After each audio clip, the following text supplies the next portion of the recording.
3, 2, 1, clap. Should do it. We will call this episode 4. I think so, yeah. Episode 4 of Ace and Chrissy Have Stories. Is it Ace and Chrissy Have Lots of Stories? Lots of stories. We are revisiting. I don't even remember all the details of this, but it involves Chrissy Troy. It involves Kanye West. This would be even pre-Kim Kardashian. Absolutely. I mean, he would have known her, but yeah. So it involves Chrissy Troy, Kanye West, and Chrissy Troy's mother. I'm looking up the albums because I want to get the album right. It was. Graduation? I think so, yeah. Side note, some of whatever was after graduation, remember he recorded a bunch of that in Winnipeg. You know, I don't know that I actually knew that. Yep. Okay. Yep. So whatever came after that. Sure. But again, this is all pre Kanye West saying a whole bunch of things about a bunch of different groups. That was wildly offensive. Absolutely. This is way before that. Yeah. And he was massive at the time. Yeah. And the following thing happened. So Kanye comes into town and he's going to perform at what is Canada Life Center now, right? Yeah. And I was scheduled to have an interview with him. And so what happens is that his record label has put him up at the Fairmont Hotel. Okay. So they I didn't even know that's where it was. Yeah. So they book a suite for him, not to be staying in, but this is where the actual interview takes place, okay?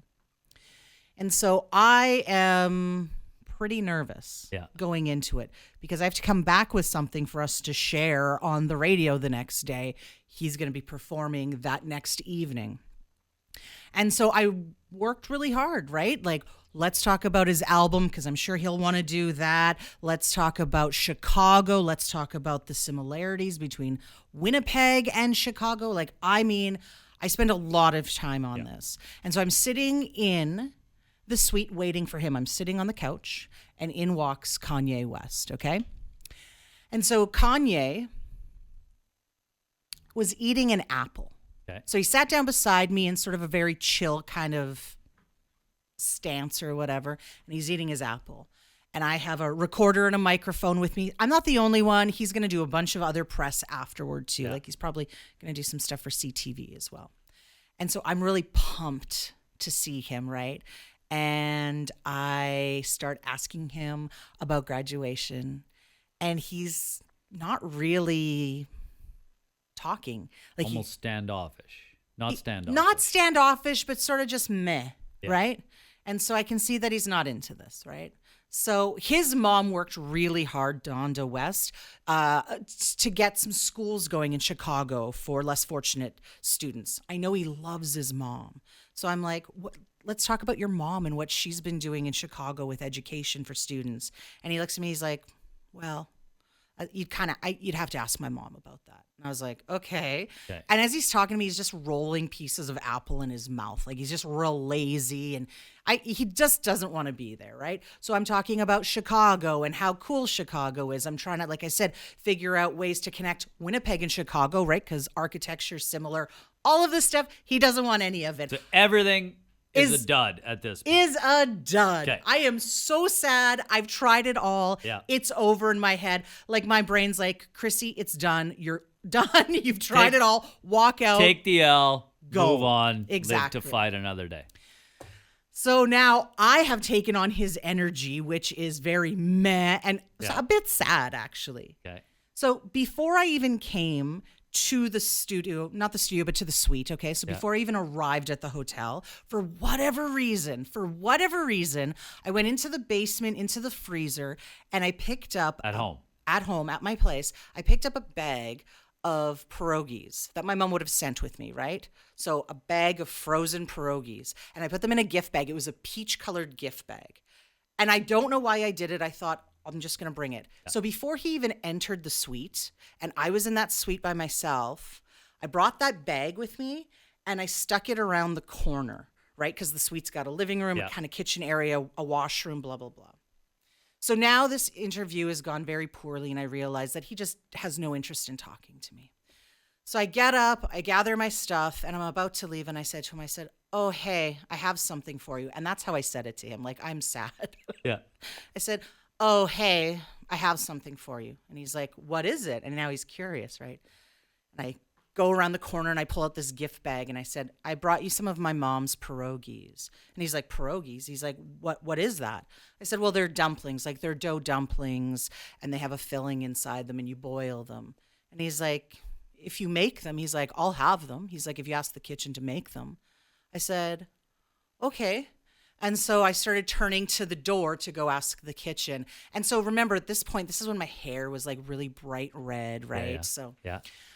I'm leaving, and I think he senses that there's like this disappointment and stuff. And I want to believe in my heart that he has realized his behavior. Right. And as I'm leaving and going to the door, he goes, hey.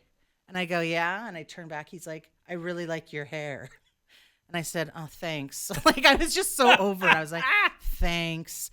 And I walk downstairs and I say to the staff, I said, Kanye is in blah, blah, blah suite. I said, he's requested that he have these pierogies. And they're like, okay, we will get those to him right away. So then they take them and they prepare them and they take them back upstairs to Kanye to have. And you're still there? And so now they've gone back up. I know that they've gone back up to him. I can see that they've gone to the room. I've now left, okay? Now, the next day, I'm coming to you, and I got nothing, right? Like, I've got nothing. And so we talked about it, right? We talked about it, but not candidly like this. Like, I could not tell you that this was so sad and what happened, right? Yeah. Like, I'm a failure sort of thing. And so I did tell you because that was the best part of the thing. Like, in my brain, I'm like, what do I take from this? Right. It's the pierogies. And like, so, but really, that's not a ton, right? Because he's so massive and huge. And like, to your credit, I remember us talking about it. And you right away just kind of blurted out, you're like, Kanye West ate your mom's pierogies, right? Yeah. And it became this thing that we just, like, it continued. This Kanye West ate your mom's pierogies. And everybody, you know, was laughing and calling in about it and stuff like that, right? And then the next time Kanye came through was the Glow in the Dark tour, which was massive, right? Because now he's even larger than he was before. After Stronger. And this all is, that. These are those the sunglasses that he'd wear, right? With the shades on them or whatever. Yeah. And so remember this? We were so fortunate to work with a woman named Lene who didn't work with us, remember? Yeah. But she was super pumped about this. Yeah. And we made glow-in-the-dark T-shirts that said Kanye West ate my mom's pierogies on the back of it. And we gave those away to people at the show. That's right. And so thousands of people have these shirts. And it became something bigger than I could have ever imagined, right? So sometimes when we're asked to speak at things, I'll think of what is a story where we've overcome or I've overcome adversity. And this is the one where, you know, your expectations were so high that something amazing was going to happen. And you fell so far down because it just completely failed, right? But there was one little thing that came out of it that became bigger than what you ever anticipated, right? And so I tell that story a ton of times. Kanye West ate my mom's pierogies. He did. That's how it went. Yeah. I remember saying that to you afterward and you sort of recording it and then, you know, tracking it a few times. And I will never forget that. After that interview, I went to my vehicle. I sat in my vehicle and I cried because I felt like a failure, right?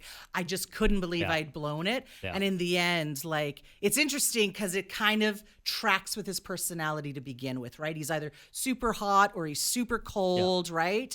And there are those shirts that are walking around. That's still amazing. Black shirts with glow-in-the-dark lettering on the back. Kanye West ate my mom's pierogies. I told her. She didn't seem to really care. Oh, your mom? No. My mom. No. But she's rural Ukrainian, so whatever. Everybody eats her pierogies. That is awesome. Yeah. That's awesome.